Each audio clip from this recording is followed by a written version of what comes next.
Okay, in the last lecture, we have talked about the metric space, and we see that completeness of metric space can be very important for us to get convergence within the space. So in this lecture, we're going to spend more time on this issue, on this topic, and we talk about the complete matrix spaces. Okay, so recall the example from last lecture. Suppose we have a contractive mapping, and we know that the Banach fixed point theorem or the contractive mapping principle holds only if the space X is complete. If it's not complete, then we may not be able to find such a fixed point. A typical example, or a simple example, is say we look at the mapping T. It's a mapping from 0, 1 to 0, 1. Okay, just the interval 0, 1 to itself. And then we have, we can start from some point x and iterate the following, say tx, just mapping a point x to this. Okay, and it will be easy to show that this t is a contractive mapping. And actually, for this simple case, to show the t is a contractive mapping, we just need to show that the t prime is less than or equal to theta, and that's less than or equal to 1. Because if this is true, then we can always show that tx minus ty is less than or equal to, so it's tx, ty is less than or equal to t prime at some c times x minus y. Okay, and this is by the mean value theorem. And if the t prime is bounded by theta, then we can easily show that this is just less than or equal to theta times this, and then we get a contractive mapping. Okay, so if it's just standard functions like this, then just checking the gradient will be a very efficient way to check to see if the function is contractive. Okay, and of course we need that the function to be continuously differentiable. And, yeah, that's how we do the to show that contractive this function here is a contractive mapping. But the point is that if we have this t and then we start from some point in the interval and we keep iterating this, and then since this is complete space, right? This is complete because it's closed. It's a closed subset in a complete metric space R, so it's complete. And we're doing this, and then the contractive mapping principle works, and we can show that this sequence converts to a fixed point of the t, and that's actually just the solution to this problem. And this solution turns out to be this. Okay, so that did the work. But imagine that case that we still consider the same contractive mapping, but we take this point out from the interval. So if we have this interval right here, but we take this point out, we remove it, then you can do the same thing, and it's going to convert to the same point x here. But since this point is removed, then we will never get some point in this interval, which is the interval 0, 1 with this point removed. And in this case, the contractive mapping principle doesn't work. Okay? Just because of the set we have is not complete. We do have a convergent sequence by doing so, but they are converging to some point that is not in this interval anymore. So this is the one example that the completeness is pretty important for the Banach fixed point theorem. Another example is recall that when we were talking about continuous functions, space of continuous functions, then we define D as the maximum of the difference. We showed that it is a complete space. But if we change this, we keep the same domain. We do not remove any points, but we simply change the metric. Say I change the metric to a new one. Call this row, and I define row to be the distance between the 2 points, or metric between the 2 points x and y in the space of continuous functions, I define it to be that.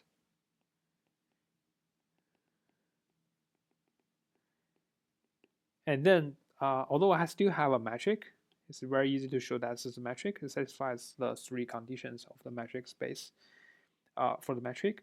So this is a metric space, but it is not complete anymore, right? Recall that this is like the L1 norm on this interval. And we know that the continuous functions like this is dense in this set. That means for any function in this L1, it can be approximated by the functions, continuous functions, and the convergence or the approximation is this in this sense. The distance is made in this sense. So we do have a dense set C, but it's not complete since we can use a sequence of continuous functions to and make it approximate a L1 function using this distance. But L1 functions are not necessarily continuous anymore. Okay, so in this case, we will say that the metric here is not the space here. If we have this metric instead of the original metric we had, then this metric space is not complete. Okay, still metric space, but not complete. So this example tells us that if we modify the point in the space or we change the metric, the originally complete metric space may not be complete anymore. Okay, so one of the issues in practice we see is that since if we want to work on with the complete metric spaces only, then given a metric space, we want to see how to make it complete, or how to add some elements or make some modifications to it. So make sure that it's complete. Okay, so to this end, let's introduce a definition. Okay, suppose I have 2 metric spaces. So I use dx dy here just to denote the metrics on these 2 spaces. Okay, I can use d and rho.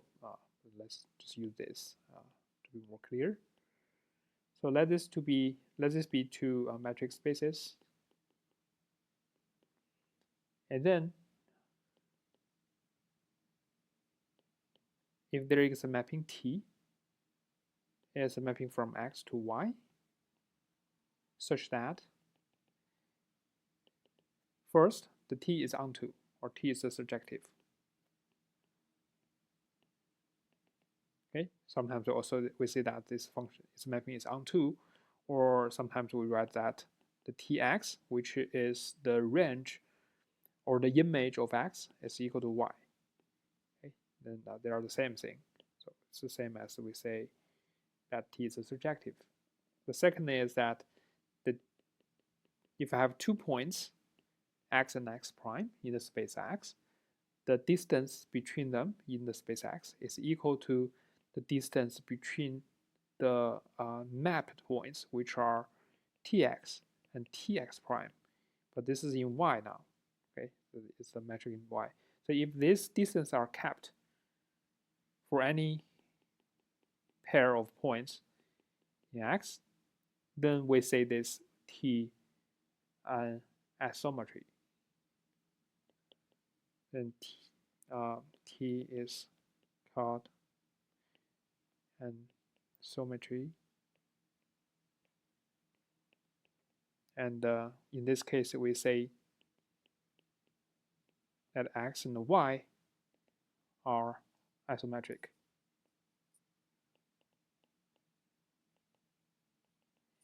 Okay, so what this means is basically, it basically means that if you have 2 metric spaces, and while this is surjective, means that we actually map this to Y. And the important thing is in the second item, it says that the distance between any 2 points are kept after the mapping. So that's why we call this as isometry, or these 2 spaces are isometric. It means that if you were only concerned about the distance, then these two spaces are the same. Okay, and you may be wondering that while this is only subjective, is this t really keeping the distance, and how equal these two spaces actually are. So one thing that we can be sure about it is that the second item right here actually tells us that this t is not just a surjective but also injective. And this is pretty easy to show. Say, let's look at item 2. From item 2, we can see that if I have tx equals to tx prime, and then I know that the distance between tx and tx prime will be equal to 0 because these two are equal, right? And then according to the second item above, we know that this is just equal to the distance between x and x prime. And this shows that the x is actually equal to x prime. So we show that if tx is equal to tx prime, then x equals to x prime. And that means the t is injective. And since t is injective and also surjective, we know t is a bijective. And sometimes we call it a one-to-one correspondence. So that means we have a perfect alignment or matching between the 2 points, the 2 sets. This is the x, this is the y, and there is a one-to-one correspondence between the 2 points. And not only that, the second item above says that the mapping keeps all the distances. You have any 2 points, it will be mapped to 2 points with the same distance in y. Okay, so this is the y. This two spaces are basically can be treated equally in terms of as long as you're only concerned about distance. Okay. So this is the one remark I want to make. Another remark I want to make is that, say I have this x. Well, I have this y here. In case that the mapping from x to y is not surjective, in this case, we will use t to map x to a proper subset of y. So I call this to be the tx. Okay, and in this case, we may be only interested in the isometry between x and tx. The point is that if we want to make a connection between the tx and the y, we should guarantee that we will restrict the metric of y onto this tx, which we call it, for simplicity, we call it z. They're equal. Then we basically can say that x is embedded into y. So more formally, what I'm trying to say here is that, say I have a metric space x, and on the other hand, I have a metric space y. Okay, and you look at the tx. Suppose I have a mapping t that is a isometry between x and tx, which I called z. And then on this z, I have a metric dz. But dz is basically the same as the dx, because for every 2 points in x, I will have the same distance after the mapping of the 2 points. So this will be actually equal to the tx prime. It's actually equal to the distance between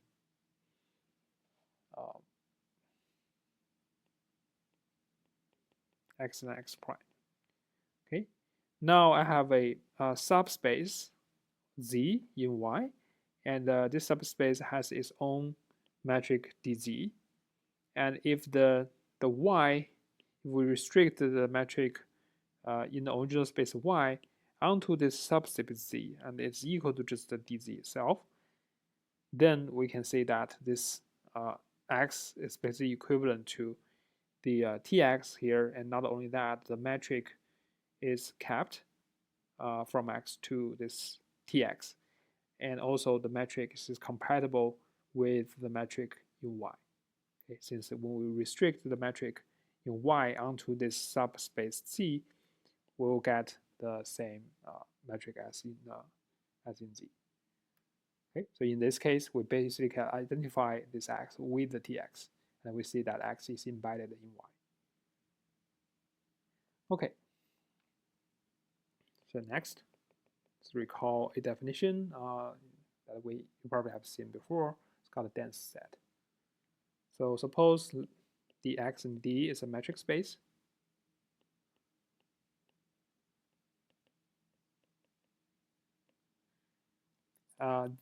Then a subset E of the X is called dense.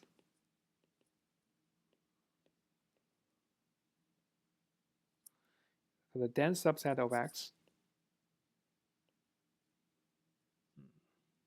dense set of X,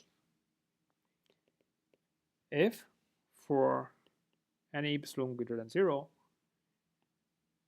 in any X point X, there exists some point, say Y in E, such that the distance between X and Y is less than epsilon. Okay, so what this means is basically this is the X. The E is dense, means that it's basically almost everywhere. Okay, and by that, what do we mean by that exactly is that if you have some point X, and it doesn't matter how small the epsilon is, you can draw a ball. It doesn't matter how small it is as long as it's a ball. Then there will be some point in this ball that is from the set E. There will be some point here is from the set E. Okay, a typical example is the rational numbers.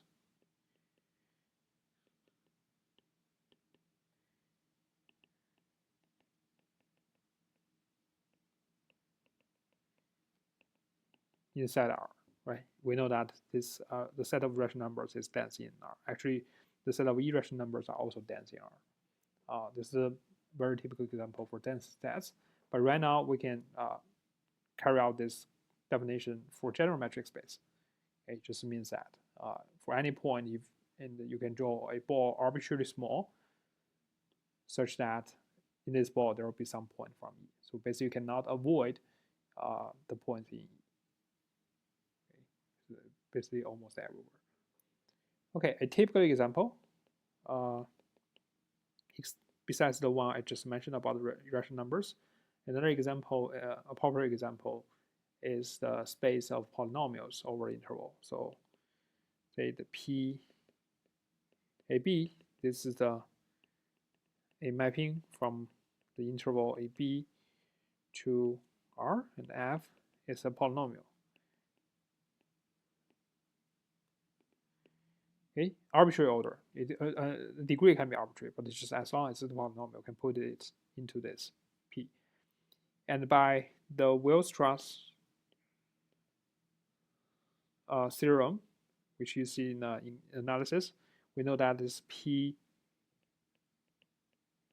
is dense in C. Okay, and this density is in the common demand metric we defined at the beginning of the class. It's the maximum of the errors between two functions, or distance between the two functions. So it's dense in the set means that for any continuous function, here, and for any epsilon greater than 0, there exists some polynomial p such that the distance between x and p is less than epsilon. And this distance is nothing but it's just the maximum of the difference between the two functions, xt and the pt. Okay, it's the maximum error difference between the two functions over the interval. Okay, that's the meaning. Okay, you can approximate. So basically, that means if we have the a and b here, and we have this a, which will only truncate into the interval here, then that means it doesn't matter how small the epsilon is. Let's say the bandwidth here is epsilon. There exists some polynomial such that it's living somewhere inside. Okay, so for any function x, you can find such a approximation p. Okay, that's the meaning. Okay, So this is the one example. Another example is that if we consider the L1 space, right? This is the space of functions that is again a mapping from AB to R that is measurable, and also the integral of f is less than, is bounded, it's a finite number. Okay, and we showed that in real analysis 1 or in measure theory, the CAB is dense in that. By the way, the metric in this L1 is the one that we showed earlier. Is this one, x minus y dt. Okay, it's xt of minus yt dt. So if we use this as a metric, then this is a dense subset in L1, because for any L1 function or any function in this space, we can use a sequence of continuous functions to approximate it using this norm or using this distance. All right, so that's another example. Okay, so now back to a question we mentioned earlier. In general, how do we get a complete metric space? So suppose that I have now a metric space, not necessarily complete, be a metric space. Okay, and let's consider this family of metric spaces. So F is a family of metric spaces, and it is composed of metric spaces like this, such that the Y is complete under rho in the sense of rho. Okay, and recall that what it means that is if there is a Cauchy sequence in Y, then this Cauchy sequence must be convergent inside Y. Okay, the limit must be in Y. Okay, and not only that, the X is contained in Y. That means all the points in X are also in Y. And also, if you restrict the rho onto X, it's the same as the distance in the distance as in the original space X. So this F just contains a family of metric spaces which are all complete, and we will restrict the all the metric spaces are containing this X, and then we will restrict their metric onto the subspace X. You see that is identical to the D. So let's consider this F, and then we can take a intersection of those metric spaces.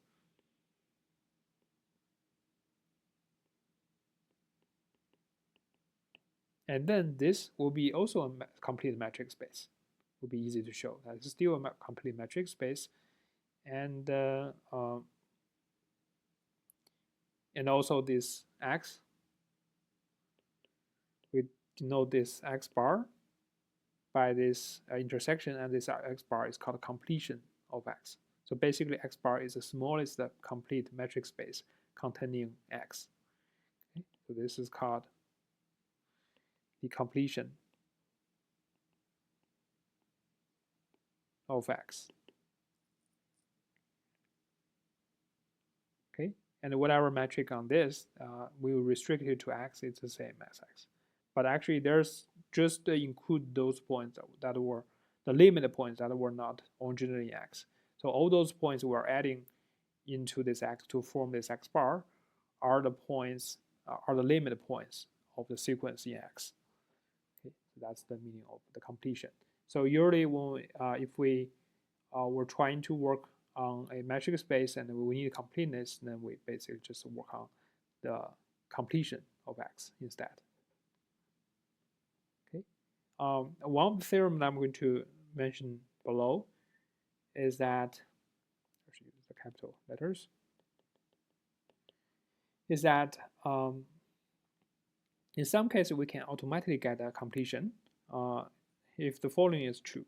So suppose I have a metric space and another metric space Y.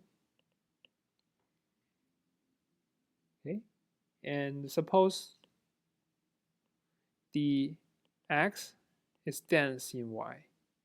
So I should say first that when we restrict, so X is a subset space of Y, and when we restrict the metric in Y on X, it's just the dx itself. Okay, and also the X is dense in Y. Okay, by that, what do we mean? By that is that as shown before, but the metric is in the dy. So we need to evaluate points outside of X. So only use the dy as the metric. So it's dense in Y. Then it's automatic that Y is a completion of X.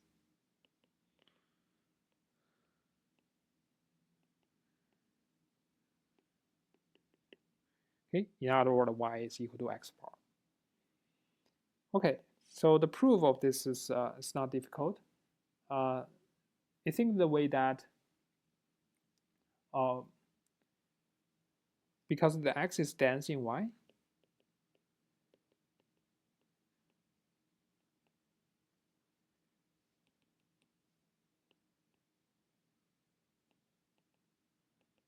I know that for any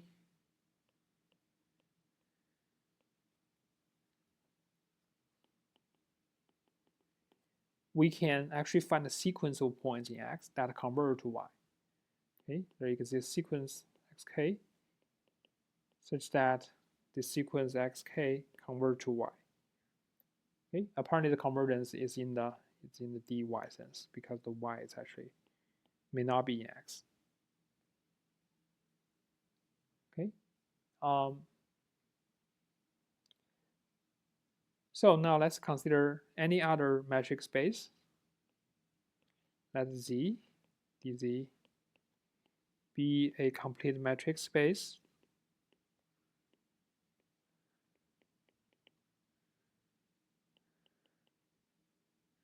such that the X is a subset of Z, and when we restrict Z onto the space X, we just get the dx. Basically means that Z is in the F family F we showed earlier. If this is the case, then we want to show that the Y is actually Y is actually a subspace of Z. By the way, so I should say that this Y is complete. X is not complete. The Y is complete. It's a complete space.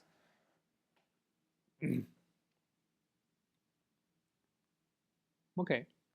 So suppose this is the case, then we know that since I have a sequence xk, that they converge.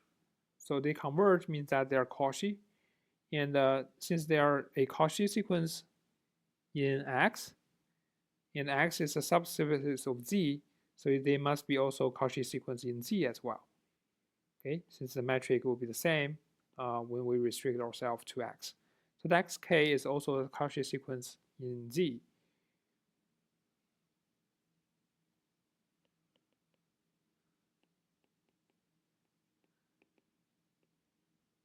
We know that if the sequence of convergence must be Cauchy, right? It's Cauchy in Z. And the Z is complete. That means xk do converge in Z. And so that means there exists some Z such that the xk converge to Z in dz. Okay, and this is because the Z is complete. Okay, so now we started from some point in Y, and we found some point in Z, and let's call the mapping between the Y and Z this T. Okay, let T be the mapping from Y to Z such that the Ty equals Z, and the meaning of Y and Z, the 2 points Y and Z are shown above. Okay, and now I'm going to show that this T is an isometry. Okay, I'm going to show that T is isometry. So to this end,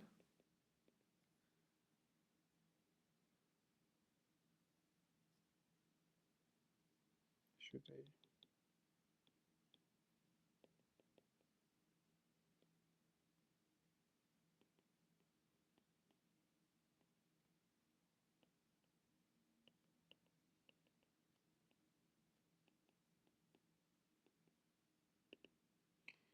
So to this end, you can do is for any y prime in y, I know that there exists a sequence xk prime in x such that the xk prime converge to y, and again it's in the sense of dy. Okay, and this means that we compare or measure the distance between y and y prime is equal to, because the metric is a continuous function, so we replace y, the distance between y and y prime is actually the same as the distance between xk and xk prime as k goes to infinity.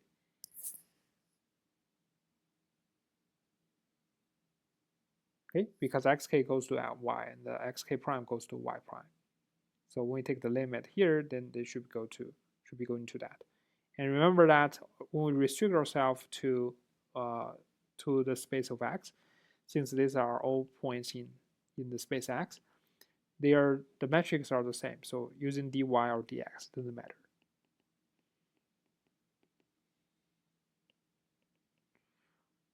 Okay, but on the other hand, since when we restrict it doesn't matter, you can also take a dz if you want.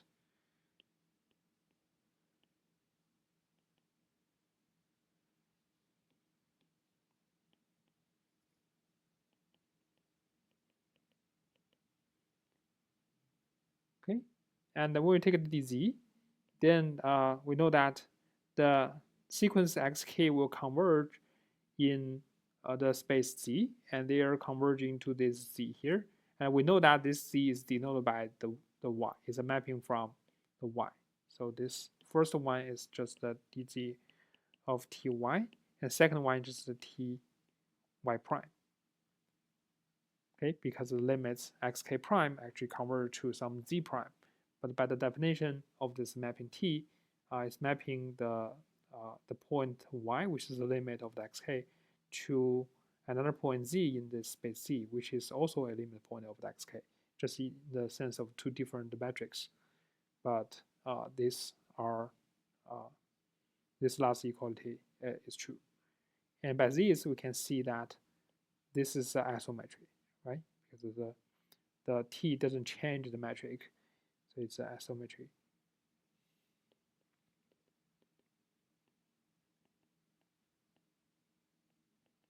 Okay, and we show that the t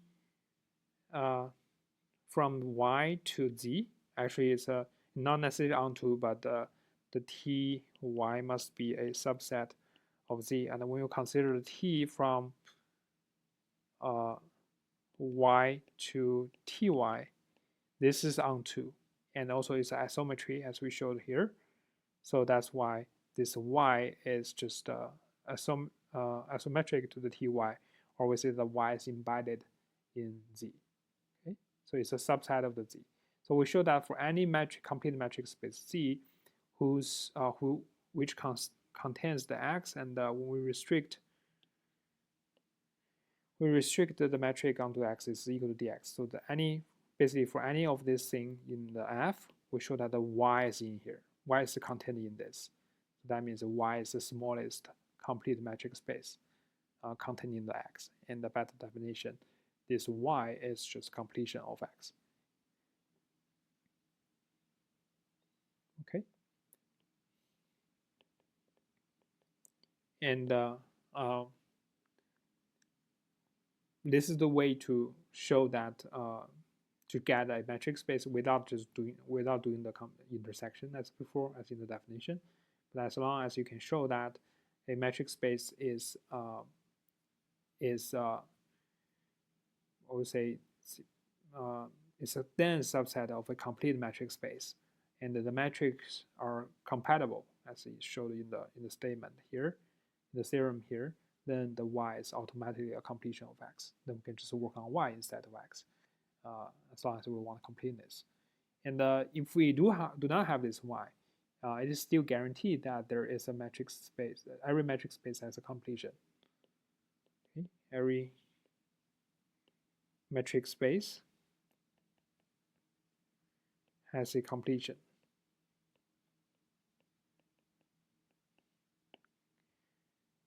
Okay, the proof a little bit long, and it's not essential. I think it's not very essential in the rest of this lecture or in this course. So I'll skip that. I'll put it in the notes, post online, but I'm not going to cover this in this lecture. If you're interested, you can take a look. The basic idea is pretty simple. You just say that you take the Cauchy sequence. Say I have a space X D. You can take a Cauchy sequences in X, and you form a space Y, or say Y prime. Sorry, Y tilde. So this just contains all the Cauchy sequence XK from the space X, and then we can make an equivalent classes. So if we if two Cauchy sequence, they have XK and XK prime, if they converge to the same point, or the limit of sk and xk prime, sk goes to infinity is equal to 0, it means that they converge to the same location, then we see these two are equivalent. And now we can create the equivalence classes inside this space. And then we take the quotient space and call it y. That is defined to be the quotient space where the equivalence relation is given by this. Then we can show that x is a continuous embedding. It is embedding into this y, and y x is actually dense in y. And then so we can show this y is complete. This is dense in y, and based on the theorem above, we can show that y is a completion of x. Okay, so that is the outline of the proof. It shows that every metric space has a completion. So don't worry. If it's a metric space not complete, we can always make some way, do something to make it complete. Okay. So I'm going to cover a somehow more interesting topic. Next is called the sequentially compact sets. So first we're going to define the bounded set, and that is pretty standard, you know. Suppose we have a metric space.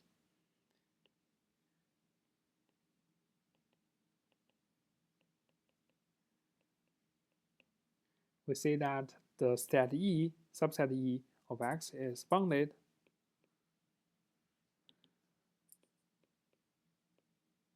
sometimes I just write it BDD, okay, bounded. If there exists some ball that encloses this E. Okay, so there exists some, say, x naught in X, and radius R, such that the E is completely enclosed in this ball X centered at x naught with the radius R. Okay, so that's pretty easy to understand. Okay, so why I brought this into attention, or why we raise this issue, is because remember that when we were working on Euclidean space, like this, we know that if you have a Euclidean space, or maybe just use the 2D as example, I have this Euclidean space. I know that if some sets are bounded, meaning that I can enclose it into a bigger box, then any sequence in here will have a limit point. It not necessarily still in this set, but it has a limit point. It must have a limit points. If we make a closure of this set, then the limit point will be also inside. Okay, so that's a very important property of a bounded set in Euclidean space. Every bounded infinite set has a limit point. Or in other words, if we have a sequence that is bounded, then it must have a convergent subsequence. Right? That's what we learned from analysis. The question is right now, for general metric space, do we still have this property? And unfortunately, the answer is no. We can show that in this following example. We can consider a complete, even a complete metric space, and then we look at a bounded sequence in this space. We may not be able to find a convergent subsequence. Okay, so for example, like this one. Let's look at this one. Maybe just simply 0, 1, not AB. And again, we use the regular or standard metric. And then we have this. This is a complete metric space, as we showed before. And let's construct a sequence, a bounded sequence, but the sequence that does not have any convergent subsequence. So let's say I define the tk, xkt. This is the kth point in the sequence. It's defined to be 0 if t is bigger than or equal to over k, and is equal to 1 minus tk if t is bigger than 0 and less than 1 over k. So what this function looks like, well, say this is a 1, this is a 1. When t equals to 1, when k equals to 1, then this is just a 1 minus t, which is just this. So with slope, so you can see that it's just a straight line with intersection 1. It's always starting from here, and this is linear, so the slope is this k. So for k equals to 1, the slope is just 1. So this is the x1 of t, and the x2 of t is this. Okay, you can see that. So it's this, and then stays 0, and also this stays at 0. So it's 1/2, 1/3, so on and so forth. Okay, so all these functions are continuous. Continuous functions. So they are all in this space, and they're all bounded. As you can see, the maximum value is always equal to 1. So actually, they're bounded in the unit ball in this space. So xt is actually inside the closed ball with center 0 with the radius 1. So this 0 should be interpreted as a 0 function. Okay, it is a function, continuous function, and taking 0 value between 0 and 1. This 1 is the radius. Okay, it means that the all the functions are leaving between -1 and 1 from that is almost 1 away from the 0 function. Okay, so this is a sequence, bounded sequence, but it doesn't have a convergent subsequence. Actually, as you can see, when we push k to infinity, what we will get is just it's 0. At 0 is equal to 1, and at other points it's just equal to constant. So this is the pointwise convergence into this, but this is not a continuous function. Okay, if you have a convergent subsequence, if they converge, they will converge to something like this. But this point is not in the space. Okay, so it doesn't have a convergent subsequence.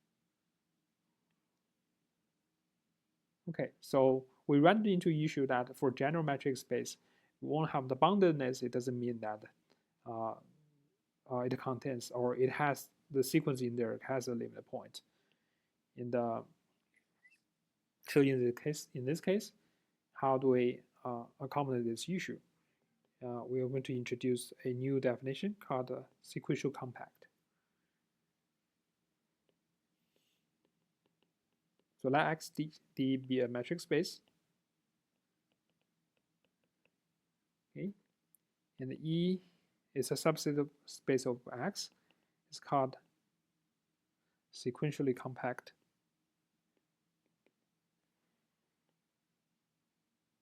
Sequentially compact.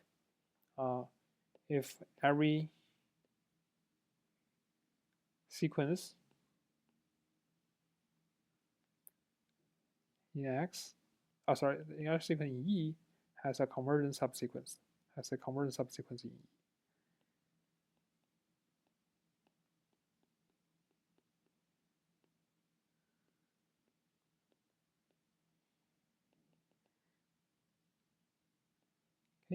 If X itself is a sequentially compact set, then we say that X is a sequentially compact space. Okay, so this actually will help us to accommodate this kind of issue, because we do have a boundedness, since all the X is in the bounded set, and also this set is closed, right? We take the closure of this, so this is actually a closed set. If it's a closed bounded set, in Euclidean space, it must be a compact set.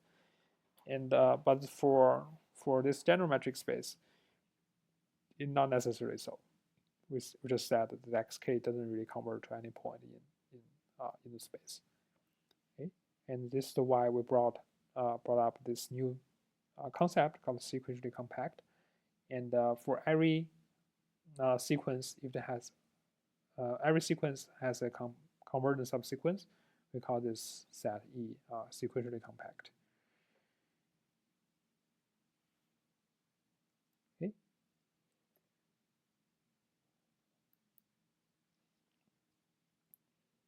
So one result we can say about sequentially compact set is, if X is sequentially compact and E is closed, then E must be also sequentially compact. It's similar to the compact space, just standard compact set. If you have a closed subset of a compact set, then the closed subset must be compact as well.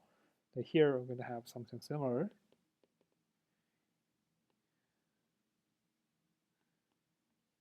It's a sequentially compact space, and the E is closed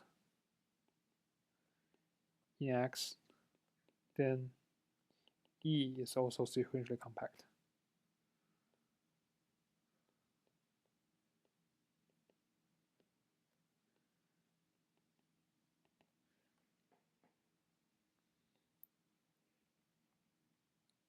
Okay, and that's pretty easy to show, because that if I have a sequentially compact space, then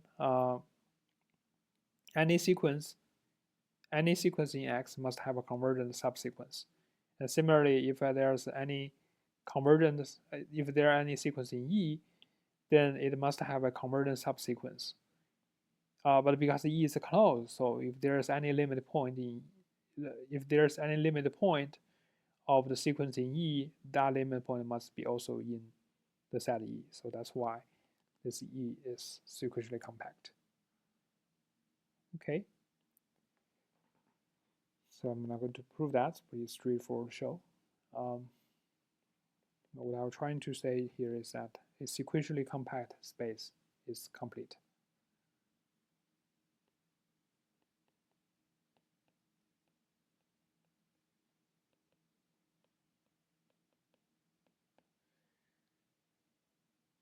Okay, and the proof is also not difficult. Say we have, suppose we have a sequentially compact space X, D. Okay, and let's say that I have a Cauchy sequence right here. The Cauchy sequence in X, the Cauchy sequence, let me formally write this.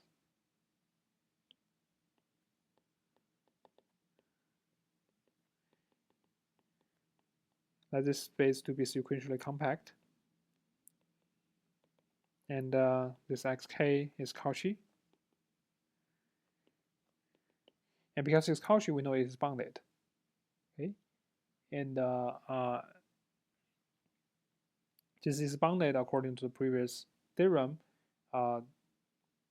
This sequence must have a convergent subsequence, since it's bounded in the E, right? So this as a limit, as a subset of X, it must be sequentially compact and it must have a convergent subsequence. Well, it has a convergent subsequence means that, as theorem above, the xk has a convergent subsequence. I call it xkj, and the xkj must be converging to x in E, and that is also in X, and that means the sequence. So this E is just the set bounded in that's the bounded set that encloses xk. Okay, a bounded set enclosing the sequence xk. Okay, and the E will be sequentially compact, so that means they will converge to some point x in E. In this case, we know that the sequence converge to some point in X. Okay, because if the subsequence converge to X, it will, and this whole sequence is Cauchy, so this subsequence will actually drag the entire sequence to this X. Okay, and this X will be the limit of the original Cauchy sequence, and it's a point in X, so that means the X is complete.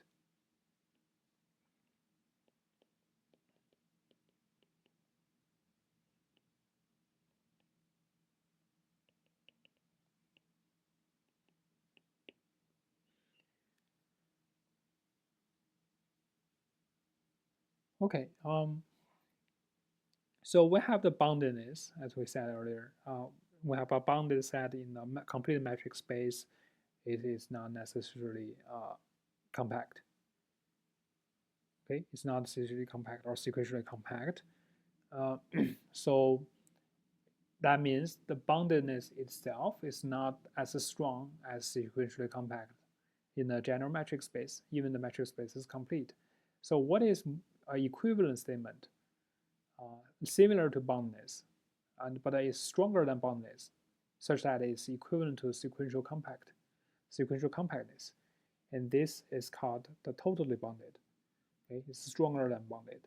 And to introduce the definition for totally compact set, we first need to introduce or give the definition for epsilon net. So epsilon net,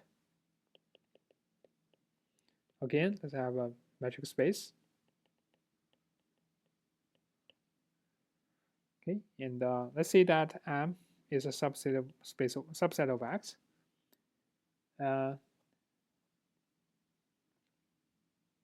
We call N, which is a subset of X as well, and epsilon net of M if for any Y, let's say X in M, there exists some Y in N such that the distance between X and Y is less than epsilon. Okay, that's why I call it epsilon net. So it basically it's like a net with the holes smaller than epsilon, so that any point that must be trapped to one of those balls of Y. So in other words, this means that the M is a subset of the union of those epsilon balls whose centers are the points in the epsilon net. Okay, so it's like we have these balls with the radius epsilon, and they will cover the M. Okay, and then the centers of those balls is called this N, and this square here is the M. Okay, so that's the meaning of epsilon net. If this N is finite, only need a finite number of points to make those balls, or to make just a finite number of balls with the radius epsilon to cover this M. We call this N a finite epsilon net.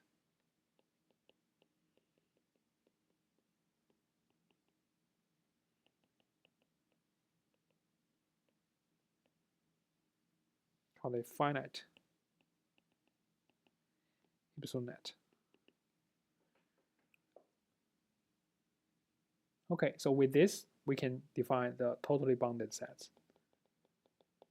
We say a set is totally bounded. Again, XD is a metric space. We say that M is totally bounded.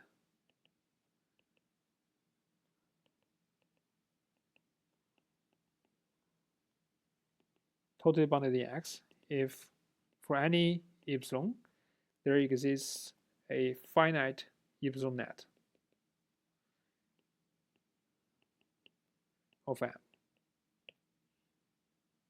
Okay, or in other words, no matter how small the epsilon is, we can find a finite many points so that the epsilon balls or the balls with the radius epsilon centered at those points make a bunch of a finite many of balls, and those balls will be able to cover the M. Okay, it doesn't matter how small this epsilon is. We can always do that. Which is maybe we have smaller epsilon, we'll need more balls, but there's finite many of them will be sufficient. Okay, so that's the definition of a totally bounded set, and this is a stronger than boundedness itself, as you can see, because if you can use just a finite many balls to cover something, then that set M must be bounded. But not only that, it's totally bounded, meaning that for any epsilon there exists a finite epsilon net. Okay, and actually, our purpose of introducing this is to show that this is the proper equivalent definition as sequential compactness. Okay, this is a theorem here due to Hausdorff. We prove that if X D is a complete metric space, be a complete metric space, then M is sequentially compact if and only if M is totally bounded.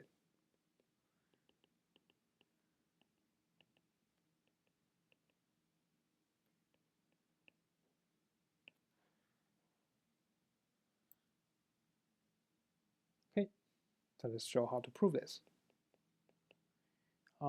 We first prove this direction, to prove the necessity. So now assume that M is compact. I assume that M is sequentially compact. We want to show that M is also totally bounded.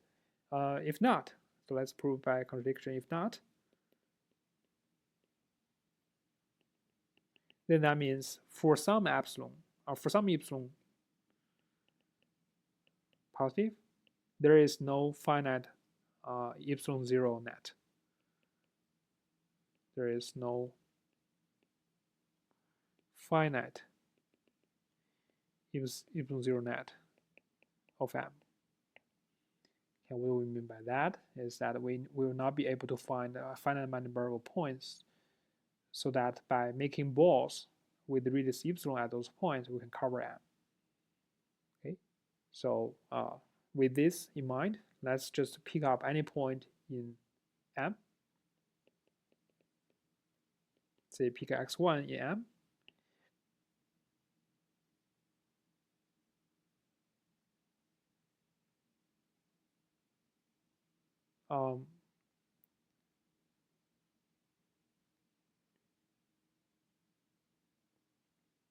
Then M cannot be covered by bx1 epsilon naught.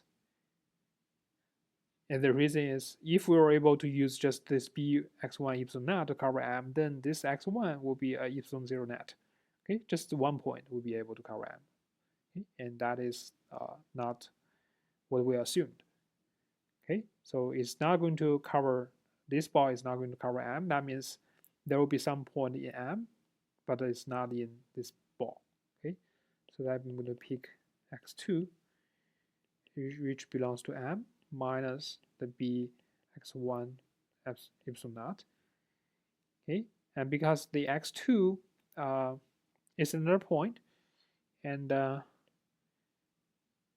then M cannot be covered by the union of bx1 epsilon naught and x2 epsilon naught, because otherwise I can use x1, x2 together as an epsilon 0 net, and they will be able to cover M.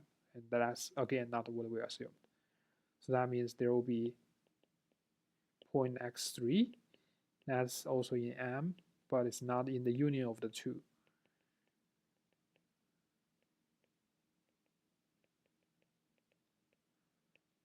Okay, it's the union of the two right here. Okay, and then we can do the just continue doing so. So we'll get a sequence. We never stop because we will never be able to cover the M using finite many of those balls. So we will never stop. So we'll be able to generate a sequence called xk. And now you look at this xk. You look at this xk. So they are points in M, but the distance between xk and xj will be bigger than epsilon naught because we chose the point that is at least the epsilon naught away from each other, right? So the distance between this must be greater than or equal to epsilon naught. So since this is say x1 with the radius epsilon naught, and x2 must be outside of this. Okay, x2 must be outside of this, and then x3 is outside of both balls. This is x2, and x3 must be outside of each ball. And when we continue doing so, we get a sequence like this, but the distance between any two iterates or any two terms in the sequence must be greater than or equal to epsilon 0. And this shows that we have a sequence xk that is in M, but this sequence is there's no way for this sequence to be converted. And that means this we get a sequence from M, but the sequence does not have any convergent subsequence, and that is a contradiction to the assumption we had, or a contradiction to the condition we have, which says that M is a sequential compact. Okay, so this contradicts to the that the M is sequentially compact. Okay, so that's one direction. The second, the other direction is that suppose the M is totally bounded. Let's show that this M must be sequentially compact. Okay.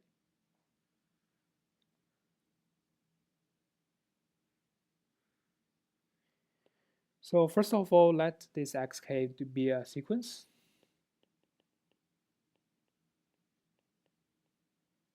Of M.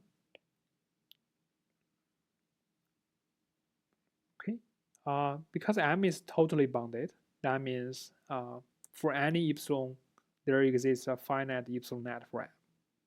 Okay, so for example, I can choose epsilon to be 1, and then there is a finite 1 net for M. That means I can find finite many points, and I can draw balls with radius 1 at those points, and these balls will be able to cover them. Okay, now since M is totally bounded, we know there exists a finite 1 net of M, and what that means is that there exists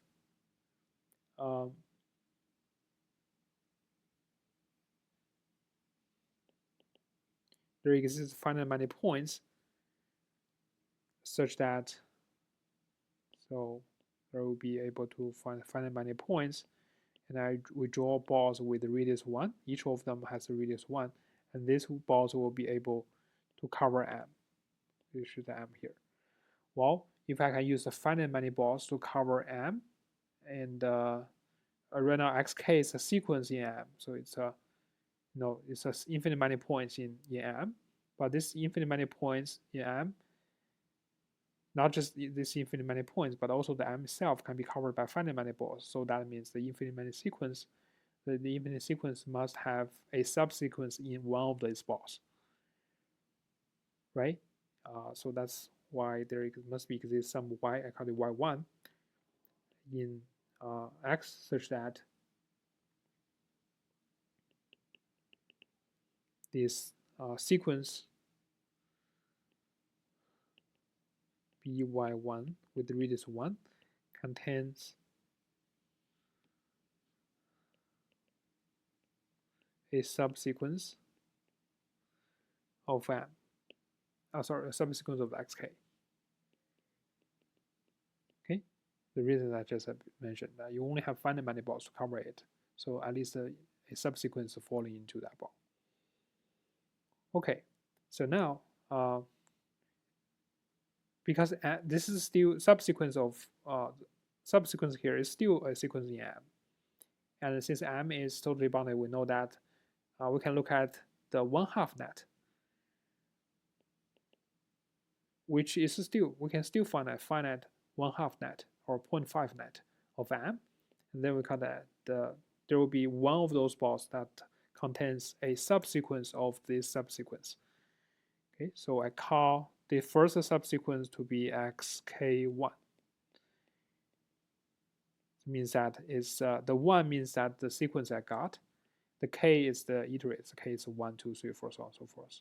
So it's x1k, and there also we also have a y2 that is in x, such that the by2 with the radius 1/2 also contains a subsequence of this xk1, and I call it xk2. Okay, so this is a subsequence of that, and so it is also subsequent original sequence. But I get this sequence, and now you can see the pattern. I'm going to continue doing so.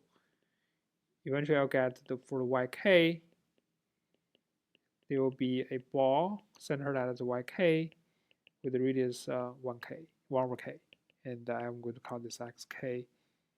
Well, it's not properly called k. I'm going to call it x, yn, 1 over n, and this is skn. Okay, so what this actually means, let's say that I write down the first subsequence.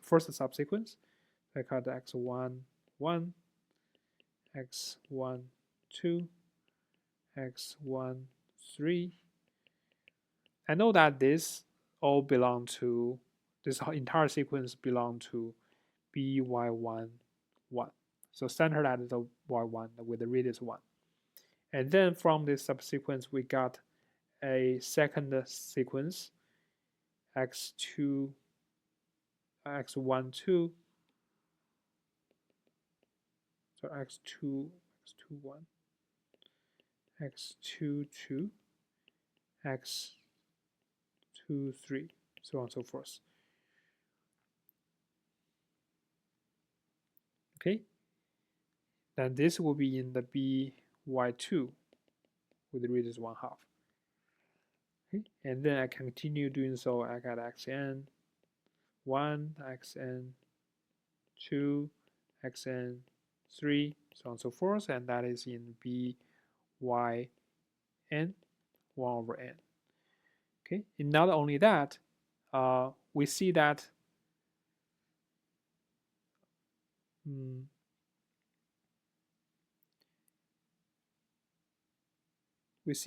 this is a subsequence of the previous sequence, the previous sequence right here. So now I look at this item, this term. This is as early as this, right? If this is the original sequence, then this is just identical to that. But if this is actually a proper subsequence of the first sequence, then this one will be this or later ones. Okay, so now the idea is that we look at the diagonals, and we'll get a sequence, a new sequence, which is called xkk. So just the diagonal, extract the diagonal iterator, get a new sequence. So what's the property of this new sequence? What's the property of this new sequence?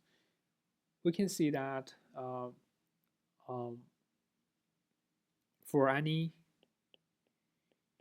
epsilon, let's say that k, which is bigger than 2 over epsilon. So let's say I take the ceiling of that. It's the smallest integer bigger than or equal to 2 over epsilon. So that is this. as in an integer. Then for any integer p, let's look at this. Look at the x n plus p n plus c, basically the n plus p's term in this final sequence, in this sequence right here, and x and n. Okay.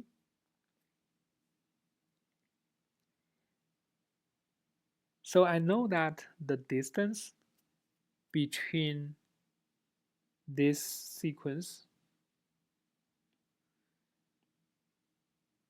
because all this sequence are all the terms in the sequence is inside this ball. So if I draw it, this is the yn. This is a ball with the radius 1/n. I know that the entire sequence right here is inside the ball. And I'm extracting the new sequence from this next, right? We're going to extract a new sequence from that. So all those sequences are staying in this ball. Okay, all those sequences are staying in this ball. All the later sequences are staying in the ball. So when we look at xnn, this is xnn, I know that it is at some point in the ball. But if I look at the later ones, they're also in this ball.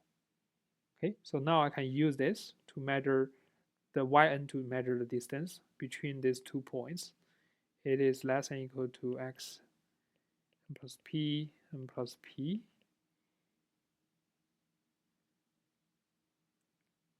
And x n p, sorry, just use the y n plus d x n n y. This is just by triangle inequality. And then this is what I'm going to use what I just said. I know that this point is inside this ball, so the distance between this x and n, the yn is less than 1/n. But this point is also a subsequence, is also in this ball. So the distance, the first distance is also less than 1/n. So this is just a 1/n plus 1/n. This is equal to 2/n. And I know that this is going to be less than epsilon for any n greater than or equal to the capital K. Okay, so that means doesn't matter what this p is, for n large enough, the distance here is less than epsilon. And this means that this sequence right here is a Cauchy sequence. Right? It's a Cauchy sequence. So that means it must be convergent. And it's convergent since the original set is complete. They converge into some point in X. Okay, and that means the sequence is convergent. And that shows that M is sequentially compact. Okay, so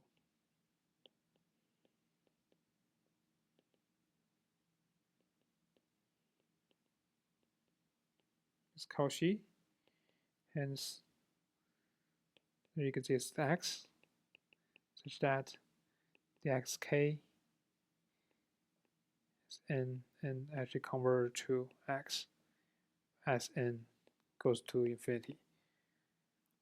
Okay, so it does converge. By the way, we do need the M to be closed for this point x to be inside M. But even M is not closed, this still tells us that this will be a convergent subsequence, and it's converging in X. This is the difference, or this is the situation we encounter, or issue we encountered earlier. Although we have a complete metric space like this one, we have a closed bounded set, but still the limit is not even in this complete metric space. But now we show that if M is a complete, the space X is complete, and this sequence is totally bounded, then we can show that the limit must be inside X. Okay? So that is why this totally bounded is the proper equivalent definition for sequential compactness.